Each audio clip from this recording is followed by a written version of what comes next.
যদি নাফরমানি করো, ভালো করে স্মরণ রাখো, ভালো করে স্মরণ রাখো। ইয়া বুনাইয়া আকিমিস সালাহ ওয়া'মুর বিল মারুফি ওয়ানহা আনিল মুনকার।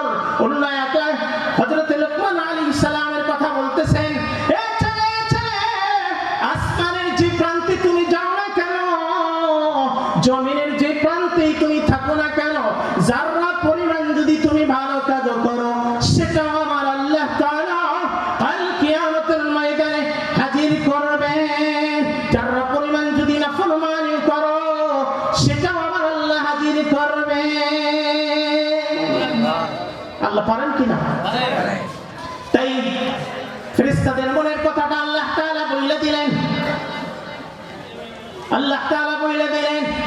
এরপরে আল্লাহ তাআলা হযরত আদম আলাইহিস সালামকে বানাইলেন। সংক্ষেপে বলতেছি, হযরত আদম আলাইহিস সালামকে বানাইলেন। বানানোর পরে সমস্ত ফেরেশতাদেরকে আল্লাহ তাআলা হুকুম দিলেন, এ আমার ফেরেশতারা, তোমরা আমার আদমকে তোমরা সম্মান জানাও সিজদার মাধ্যমে। কিসের মাধ্যমে? এবার যদি কেউ মনে করে, আয় আল্লাহ, এবার যদি কোনো মানুষ মনে করে যে আদম আলাইহিস সালামকে সম্মান জানানোর জন্য ফেরেশতারা সিজদা করছে, আমরা মানুষেরাও এই জামানায় আমরাও সিজদা করে মানুষকে সম্মান দিব, সম্মানী মানুষকে। বলেন তো এটা কি জায়েজ হবে না জায়েজ হবে? হালাল হবে না হারাম হবে? তাহলে আদম আলাইহিস সালামকে সমস্ত ফেরেশতারা যে সিজদা করলো, এটা কোন শরীয়ত দ্বারা হালাল হইল? এমন প্রশ্ন কোন বেকুফও তো করতে পারে, অথবা নাস্তিকরাও করতে পারে, অথবা কোরআন শূন্য শরীয়তের জ্ঞান শূন্য মানুষেরাও এমন প্রশ্ন তাদের অন্তরে জাগতে পারে কি পারে না? কি বলেন? আদম আলাইহিস সালামকে সমস্ত ফেরেশতারা সিজদা করলেন। আল্লাহ বললেন, ওয়াইদ কুল্লা লিল মালাইকাতি ইসজুদু লি আদম ফাসাজাদু ইল্লা ইবলিস। সমস্ত ফেরেশতারা সিজদা করে আদম আলাইহিস সালামকে সম্মান জানাইলেন, কিন্তু একজন মাত্র অস্বীকার করে টনটনা হয়ে দাঁড়িয়ে থাকলো।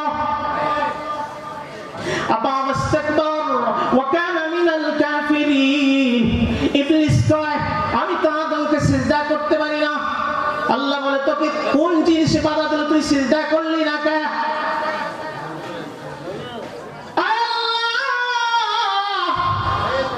আদমকে তো আপনি মাটি দিয়ে বানিয়েছেন, আর আমাকে তো আপনি আগুন দিয়ে বানিয়েছেন। সুতরাং আদম কখনো আমার থেকে সম্মানী হতে পারে না, আমার থেকে সে দামি হতে পারে না। কে বলে? মিস্টার ইবলিস। ইবলিসের বংশধর আছে কি দুনিয়ায়? আছে। ফেরাউন, নমরুদ, আবু জাহাল, মিস্টার ডোনাল্ড ট্রাম্প চেনেন? হ্যাঁ। আবা ওয়াস্তাকবারা ওয়া কানা মিনাল কাফিরিন। আল্লাহ বললেন, ক্বালা মা মানাকা আল্লা তাসজুদা ইযা আমারতুক। কোন জিনিসটাকে বাধা দিল আমার আদমকে সম্মান জানাইতে? কেন সিজদা করলি না? কোন জিনিসটাকে বাধা দিল? এবারে খলাকতানি মিন নারি ওয়া খলাকতাহু মিন তিন। আমি তো আদমের থেকে শ্রেষ্ঠ।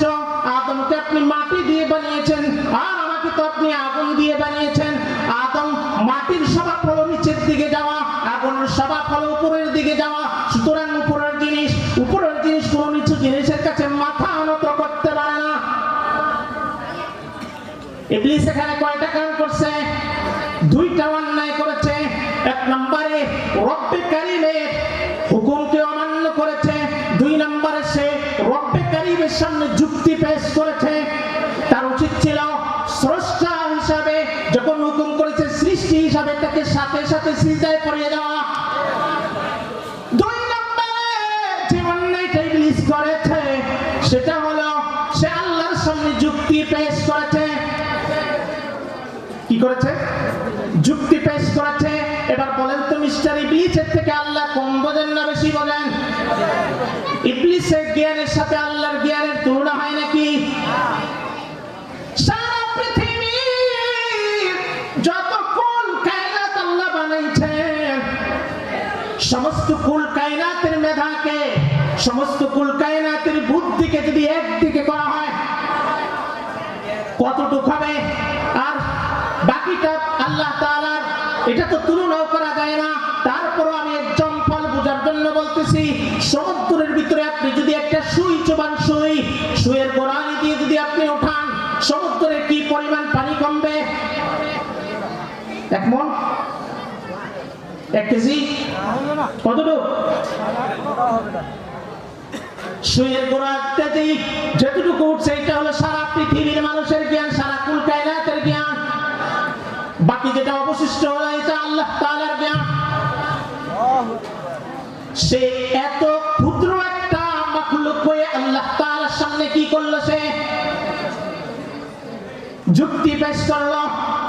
জিন্দেগিতে যা ইবাদত করছিল, পৃথিবীর এমন কোন জায়গা নয় যেই জায়গার ভিতরে ইবলিস সিজদা করে নাই। এত এত এত ইবাদত করেছিল। আরশে আজিম জমিন থেকে আরশে আজিম এসে চলে যেত, আরশে আজিম তাওয়াফ করত।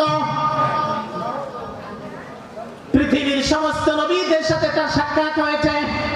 আর পৃথিবীর সর্বপ্রথম মানুষ আদম আলাইহিস সালামের সাথে তার সর্বপ্রথম শত্রুতামি শুরু হয়ে গেছে। এবার বলেন, আমাদের কি কিসে ছাড়ে কথা বলবে? যা ইবলিস সিজদা করলো না। আল্লাহ তাআলা আদম আলাইহিস সালামকে বানাইলেন। বানানোর পর আল্লাহ বললেন, হে আদম, তুমি জান্নাতে বসবাস করো, তুমি তোমার বিবিকে নিয়ে।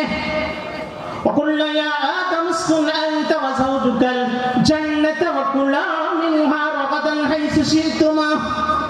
হে আদম, তুমি জান্নাতে তোমার বিবিকে নিয়ে কিছু দিনের জন্য বসবাস করো। কত দিনের জন্য? কিছু দিনের জন্য। তবে একটা কথা স্মরণ করে, আদম, ওয়ালা তাকরাবা হাযিহি আশ-শাজারা ফাতাকুনা মিনাজ জালিমিন। ওই যে জান্নাতের ভিতরে একটা গাছ আছে, ওই গাছটার কাছেও যাওয়া যাবে না, ফল তো খাওয়া দূরের কথা। মিস্টার ইবলিস ওই দিন থেকে আদমের পিছনে লেগে গেলেন, যে আদমের কারণে আমার দুনিয়া শেষ হয়ে গেছে, আমার আখিরাত শেষ হয়ে গেছে, আমি চির অভিশপ্ত হয়েছি, লানত প্রাপ্ত হয়েছি। আল্লাহ তাআলা তখন যে সময় সিজদা করলেন না, ওই সময় আল্লাহ তাআলা তাকে অভিশপ্ত করেছেন যে তুই আজ থেকে কিয়ামত পর্যন্ত তোর উপরে আমার অভিশাপ, লানত। মিস্টার ইবলিস কা আদমের কারণে আজকে আমার সব শেষ হয়ে গেল। আল্লাহ, আদমকে আমি দেখে নিব, বলে কিনা বর্তমান সময়ে মস্তানেরা? আদমের সন্তান কিয়ামত পর্যন্ত যতগুলো আসবে, সুম্মা লা'তিয়ান্নাকুম মিন বাইনি আইদিহিম ওয়া মিন খালফিহিম ওয়া আন আইমানিহিম ওয়া আন শামাইলিহিম। ডান দিক থেকে, বাম দিক থেকে, সামনে থেকে, পিছন দিক থেকে, সব দিক থেকে আমি আদমের উপরে হামলা করব। পথে পথে বসে থাকব। আদম কেমনে পার হয়ে যায়? আমি যদি জাহান্নামে যাই, আদমের আওলাদদেরকে নিয়ে আমি জাহান্নামে ঝাঁপ দিব। চ্যালেঞ্জ, আল্লাহর সাথে চ্যালেঞ্জ করলো। তবে দুইটা জিনিস আমাকে দিতে হবে। আমার হায়াতটা কিয়ামত পর্যন্ত বাড়াইয়া দিতে হবে। 2 নম্বরে, প্রতিটা আদম সন্তানের রগে রগে রগে রগে, রক্তের শিরায় শিরায় যেন আমি ঢুকতে পারি, এই শক্তিটা আমাকে দিতে হবে। বাস, আল্লাহ বলতেছেন, লা উবুইয়া ইল্লা ইবাদাকা মিনহুমুল মুখলাসিন। তুই পারবি না, আমার খালেস মুখলেস বান্দা যারা, তারা অন্যায় করবে, অপরাধ করবে, আমি আল্লাহর কাছে এসে সারেন্ডার করবে, চোখের পানি ছেড়ে দিবে, সাথে সাথে আমি তাদের জীবনের গুনাহ খাতা মাফ করে দিব।